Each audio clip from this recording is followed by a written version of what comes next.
ይህን ያደረገችው ቃል ናት። እሷ ነች ብሌንና እናቷን ያጣለችው። እኔንም እናቴ እንደዚህ እንድትሆን ያደረገችው እሷ ነች። ስለዚህ ዋጋውን ነው የምሰጣት።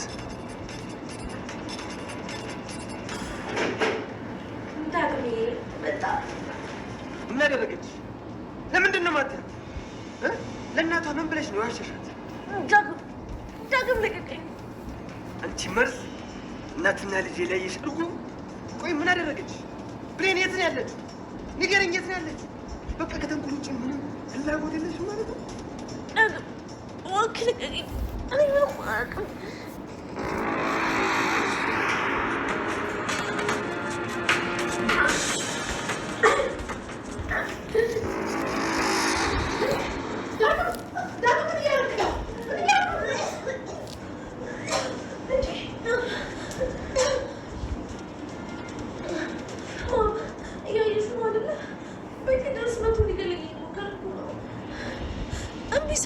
ዘሎ ያለቀኝ አንተ አውሬ! ቤቴ ገብታ ልጄን ልደፍር ነው? አንተ ማትረባ! ሰላም፣ መጀመሪያ የልጅሽን አጸያፊ ስራ ስሚ። ዝም በል። የምን አባክ አጸያፊ ስራ ነው? አሁን ሌላ ችግር ሳይፈጠር ከቤት ይወጣል። እኔም እወጣለሁ። ግን እቺ የምትሻሽላት ልጅሽ ምን እንደሰራች ስሚ። ለብሌን እናት ማይረባ ነገር ቀባጥራ እናትና ልጅ አላይታ ነው የመጣችው።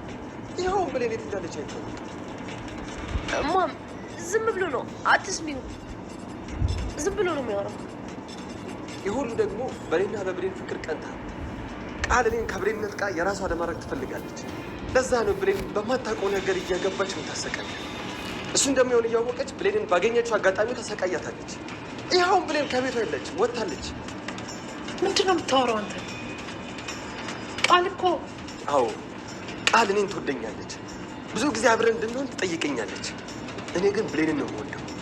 ለዛ ነው ነጋ ጠባ ክፉ የምትሆን። እኔ አልበቃ ብሏት ዛሬ ደግሞ ለብሌን እናት መጥፎ ነገር ነገረቻት። ከዛ እናትና ልጅ አጣላች። ይኸው ብሌናው መንገድ ላይ ወድቃለች። የት እንዳለች እራሱ አይታወቅም። ቃል እውነቱን ነው? ብሌንን ከእናቷ ጋር አጣልተሻል? ማም ቆይ አንዴ ላስረዳሽ። እንደሱ አይደለም። እውነቱን ነው ወይ? እናትና ልጅ አጣልተሻል? አዎ፣ ግን እራሷ ናት የጀመረችው። ዝም በይ አንቺ ጨካኝ! እንዴት እንዲህ ታደርጊያለሽ? ጠዋት ብሌን ካልወጣች ስትይ መጠራጠር ነበረብኝ። ዳግም በቃ ብሌንን እንፈልጋት። በቃ ልብስ ቀየር ይመጣል። እሺ በቃ እኔም ቀየር ይመጣል።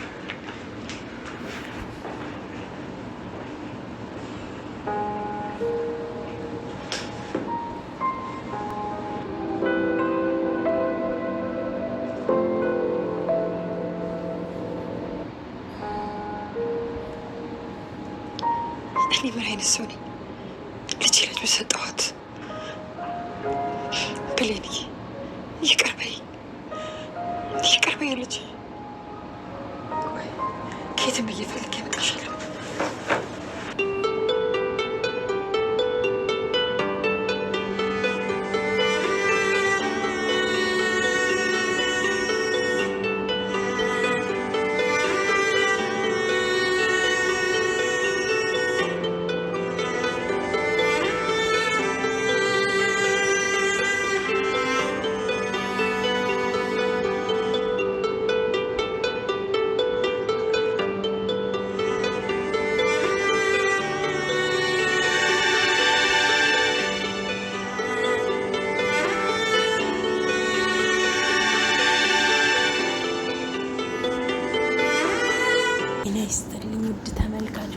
እንዴት ናችሁልኝ? ዛሬም እንግዲህ ያው እንደተለመደው አዲስ ቪዲዮ መጥቼላችኋለሁ። ለቤተሰቦች ለዚህ ቻናል አዲስ ከሆናችሁ ሰብስክራይብ እያደረጋችሁ የደወል ምልክቷን እየተጫናችሁ ወደ ቻናል የተቀላቀሉ ሀሳብና አስተያየታችሁን በኮሜንት ጻፉልኝ። ስለምታበረታቱኝ እጅግ በጣም አመሰግናለሁ ውድ ቤተሰቦቼ። ዛሬ እንግዲህ አድራ ድራማን ይዤላችሁ መጥቻለሁ። ፓርት 32ን እናም ብሌን ያው በጣም ተጨንቃለች። ነገር ግን አንዳንድ ጊዜ መፍትሄውን በእጃችን እያለ እኛ እየተደናገርን ራሳችን እንጎዳለን እና ብሌን ለሰላም ሁሉንም ነገር ብትነግራት ሁሉም ነገር እዚህ ጋር ፍጻሜ ያገኝ ነበር። ነገር ግን እሷ ፈራ ተባ እያለች አሁን በጣም ትልቅ ችግር ውስጥ እየገባች ነው ሰላም። በኃይሉ ዛሬ ተፈቶ መጥቷል እና በኃይሉ ያው እንደሚታወቀው የታሰረችው ቃል ናት። ነገር ግን ቃልን ሊበቀል ቢፈልግም ቃልን የሚበቀልበት መንገድ ደግሞ እሱን ራሱ እንደሚጎዳው ስለሚያውቅ አሁንም ቢሆን ከቃል ጋር ስምምነት አድርጓል። በእርግጥ ቃልን ሊያስፈራራት ብዙ ሞክረዋል።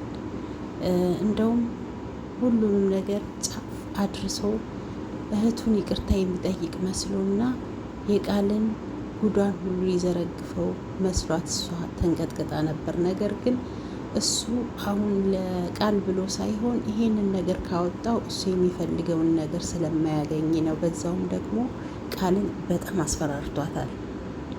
እውነት ለመናገር ቃል በእንደዚህ አይነት ጭንቀት ውስጥ እያለፈች ከምትኖር ድህነት ምን አለበት? እውነት አሁን አልማዝ በሆነ መንገድ ስታስጨንቃት ነበር። ብር ሰጠች። ደግሞ ጓደኛዋ አሁን ቤት ውስጥ እንዴት አድርጋ እንደያዘቻት አሁን በኃይሉ ደግሞ ተጨመረላት። ብሌንም ሁሉንም ታውቃለች። በዚህ ሁሉ አጣብቂኝ ውስጥ ከመኖር ነፃነትን የመሰለ ነገር ምን አለበት? እና በእርግጥ ለቃል ይሄ ሁሉ ሲያንሳት ነው። ምክንያቱም በጣም መጥፎ አስመሳይና ሰይጣን ሰው ስለሆነች ሰላም ታሳዝናለች። በእርግጥ በሰላም አልፈርድም። ምክንያቱም አሁን እኮ ሰላም የምታውቀው በቃ ቃል ልጇ መሆኗን ነው። አንድ እናት ደግሞ ልጇ መጥፎ እንኳን ብትሆን ምንም ብትሆን፣ በዛ ላይ ደግሞ ለዚህ ረጅም ጊዜ አረብ ሀገር ስትሰራ ቆይታ ነው የሄደችውና በስንት ተአምር ያገኘቻት ልጇን በምንም አይነት መንገድ ልታስከፋት አትሞክርም። ግን እንደ በኃይሉ አይነት ሰይጣን የሆነ ወንድም ከመኖር ይጠብቃል። በእርግጥ አረብ ሀገር ያለን ሴቶች ብዙ ጊዜ የምንጎዳው በቤተሰቦቻችን ነው። እናም ይሄ ድራማ ብቻ አይደለም፣ እኛን ራሱ የሚያስተምረን እውነት ለመናገር ምክንያቱም እኛ እዚህ ሰርተን ከዛ በኋላ ኢትዮጵያ ውስጥ ስንሄድ ደግሞ ልክ እንደ ድራማ አይነት እጅግ በጣም ብዙ ችግሮች ይደርሱብናል እና ይሄ ለእኛ የማንቂያ ደውልም ጭምር ነው። አሁን እንግዲህ አልማዝ አረብ ሀገር ለፍታ ሰርታ የደከመችውን ለዚች ልትገላት ለምታስባት አንዲት ተራ ዱርዬ ልትሰጥ ነው እና ብሌን ደግሞ እንደዚህ እየፈራች በምታደርገው ነገር እንግዲህ እናቷንም ምንኛ ደስ ይላት ነበረ። ሰላም እንደዚህ ብሌንን እየወደደቻት የራሷን ልጅ ሰራተኛ አድርጋ እየኖረች ጸጸቱ በምን ይወጣላታል? ነገር ግን ዛሬ ላይ ፍጻሜ ያገኘ ይመስላል። ምክንያቱም ብሌን የጻፈችው ወረቀት ቦርሳዋ ውስጥ ልታስገባ ስትል ያቺ ቀዥቃዣ ዱርዬ አይታት ልትሰርቂ ነው ብላ ልታጋልጣት ብትሞክርም ሰላም ስለምታምናት እሷ ያው ለጊዜው ተርፋለች።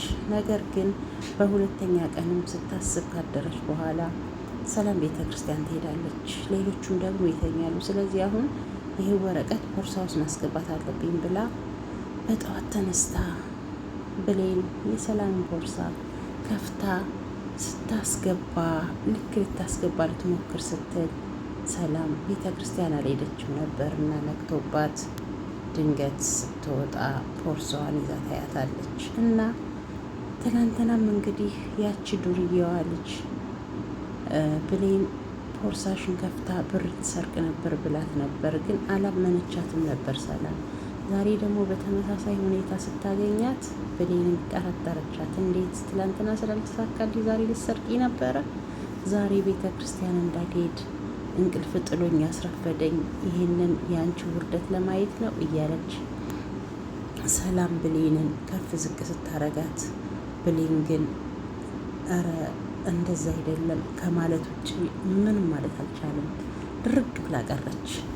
ነገር ግን ወረቀቱን በእጇ ይዛው ነበርና ሰላም ደግሞ የያዝሽ ወረቀት ምንድን ነው ብላ ስጠይቃት አይ ምንም አይደል እያለች ለመደበቅ ብትሞክርም ነገር ግን ሰላም በጣም ተናዳባት ስለነበር ከእጇ ላይ ወረቀቱን ላጥ አድርጋ ወሰደችው። እናም ለማንበብ እየሞከረች እያለ ብሌን ዝም ብላ ቆማ ምን ማድረግ እንዳለባት እንኳን ግራ ገብቷት እያየቻት ነበር። ዛሬ እውነት ይወጣል፣ ጉድ ሁሉ ይፈነዳል። እንግዲህ የመጣ ይምጣ። በኃይሉና ቃል ዙሪያውን ሲዞሩ ጉዳቸው ሁሉ እቤት ውስጥ ፈንድቶ አረፈ። ከዚህ በኋላ ሰላም ማን ወዳጇ ማን ጠላቷ እንደሆነ ታውቃለች። ከዛ በኋላ የቃል መጨረሻ ደርሷል።